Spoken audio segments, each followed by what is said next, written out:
दोस्तों, जब हम यूपीएससी की किसी भी स्टेज में सिर्फ कुछ मार्क्स से अपना सिलेक्शन मिस आउट कर जाते हैं, चाहे वो प्रीलिम्स हो, चाहे मेंस हो और चाहे वो फाइनल सिलेक्शन हो, that is the worst feeling. आप में से बहुत सारे एस्पिरेंट्स ऐसे होंगे जिन्होंने 2025 का प्रीलिम्स एग्जाम अटेम्प्ट किया होगा और आपने एक्सपेक्ट किया होगा कि आपका प्रीलिम्स एग्जाम क्वालिफाई होना चाहिए, आपका स्कोर भी अच्छा बैठ रहा होगा, बट अल्टीमेटली जब यूपीएससी ने प्रीलिम्स एग्जाम का रिजल्ट अनाउंस किया तो फाइनल लिस्ट में आपने वो नाम अपना नहीं देखा होगा। एंड आई एम श्योर कि आप बहुत ज़्यादा डिजेक्टेड महसूस कर रहे होंगे, बहुत निराशा होगी अंदर से कि इतनी मेहनत करने के बाद और जब स्कोर बैठ रहा था उसके बावजूद आपका प्रीलिम्स क्वालिफाई नहीं हो पाया। अब इससे आगे बढ़ना कैसे? देखिए, यू हैव टू चॉइसेस। या तो आप इसी डिजेक्शन, इसी एक लो फीलिंग के साथ आगे आने वाला टाइम वेस्ट कर सकते हैं, या फिर आप खुद को ये समझा सकते हैं, बता सकते हैं कि अगर आप खुद से एक्सपेक्ट कर रहे थे कि इस बार आप अपना प्रीलिम्स क्वालिफाई करेंगे, दैट मीन्स आपने तैयारी की थी। और अगर आपने तैयारी की है तो आपका जो स्टैटिक का पोर्शन है वो तो प्रिपेयर्ड है। अब यूपीएससी एग्जाम में स्टैटिक और करंट अफेयर्स मिलकर ही क्वेश्चन बनते हैं। हर साल प्रीलिम्स की अगर मैं बात करता हूं तो वहां पर 60 to 70% पेपर आपके स्टैटिक सिलेबस से ही पूछा जाता है, जिसकी तैयारी आपने की थी।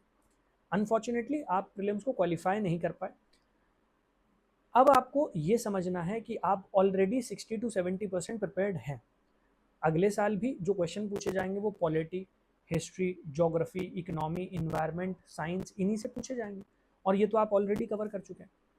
तो मतलब आपको करंट अफेयर्स को और अच्छे से तैयार करना है, जिससे करंट अफेयर्स का पोर्शन भी आपका साइमल्टेनियसली चलता रहे। और इसके साथ साथ आपको मेंस पे फोकस करना है। मेंस में पॉलिटी एक इंपॉर्टेंट सेक्शन हो जाता है, क्योंकि 126 मार्क्स या उससे ज़्यादा का पेपर जो बनता है जीएस पेपर 2 वो पॉलिटी से बन जाता है। ज्योग्राफी एक इंपॉर्टेंट सेक्शन है, जीएस पेपर 1 में 90 से ज़्यादा मार्क्स जो वेटेज है वो ज्योग्राफी की है। एथिक्स पूरा पेपर 250 मार्क्स का एथिक्स का पेपर है। सो आपको खुद को ये अंडरस्टैंडिंग देनी है, खुद को ये समझाना है कि आप ऑलरेडी प्रीलिम्स में 60 to 70% प्रिपेयर्ड हैं। आपको उसे रिवाइज करना है। वो रिवीजन आप अभी भी स्टार्ट कर सकते हैं या फिर वो रिवीजन आप 2-4 महीने बाद शुरू कर सकते हैं। अभी आप अपने ऑप्शनल पर और जो मेंस का आपका सिलेबस है उसको कवर करने में अपना टाइम इन्वेस्ट कर सकते हैं, जिससे नेक्स्ट ईयर जब आप जनवरी में एंटर करते हैं तो आपने मेंस भी प्रिपेयर किया हो और आपका प्रीलिम्स भी प्रिपेयर्ड हो। फिर आप रिवीजन, करंट अफेयर्स और जितने ज़्यादा टेस्ट सॉल्व हो सकते हैं उस पर फोकस कीजिएगा। नेक्स्ट ईयर एक पॉजिटिव रिजल्ट आप एक्सपेक्ट कर सकते हैं। मीनवाइल जितने भी आपके एग्जाम्स आ रहे हैं, मैं बात कर रहा हूँ स्टेट पीसीएस के एग्जाम्स की, तो जितने भी स्टेट पीसीएस के एग्जाम्स के लिए आप एलिजिबल हैं, आपके स्टेट जहाँ पर आप रहते हैं या उसके आसपास की जो स्टेट्स हैं, आपको वो एग्ज़ाम भी फिल करने चाहिए, आपको वो एग्ज़ाम भी देना चाहिए। इवन इफ आपका ultimate target, ultimate motive PCS exam को क्रैक करना हो या नहीं हो, बट जब आप एग्जाम देने जाएंगे तो वो एग्जाम आपको बहुत कुछ समझाएगा, वो काफ़ी अंडरस्टैंडिंग आपको देगा कि कैसे क्वेश्चन पेपर को अटेम्प्ट किया जाता है, किस लेवल पर किस टाइप के क्वेश्चन पूछे जाते हैं, घुमा के जो क्वेश्चन पूछे जाते हैं वहाँ एग्जाम हॉल में बैठ के कैसे उन्हें टैकल किया जाता है, टाइम कैसे मैनेज किया जाता है, उस एग्जाम हॉल का जो प्रेशर होता है उसको कैसे एब्जॉर्ब किया जाता है। ये सारी चीज़ें आपको प्रीलिम्स में बहुत काम आएंगी, बहुत हेल्प करेंगी।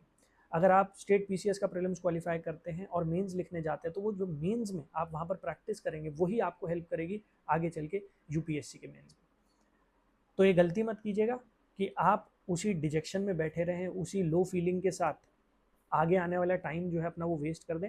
ऐसा बिल्कुल मत कीजिएगा। आप काबिल हैं, आपने तैयारी की है, आपने मेहनत की है, तो अल्टीमेटली इस बार अगर वो रिजल्ट आपके फेवर में नहीं है तो इसका मतलब ये बिल्कुल नहीं है कि नेक्स्ट ईयर भी वो आपके फेवर में नहीं होगा।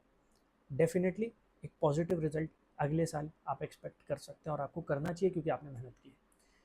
अगर मेरी कोई भी हेल्प आपको चाहिए तो वीडियो के नीचे कमेंट कर दीजिएगा। मैं कोशिश करूँगा कि आप लोगों से कनेक्ट फिर से करूँ और जो भी आपके डाउट्स होंगे, जो भी आपके क्वेश्चंस होंगे, उनको ज़रूर पूरा करूँ। जय हिंद।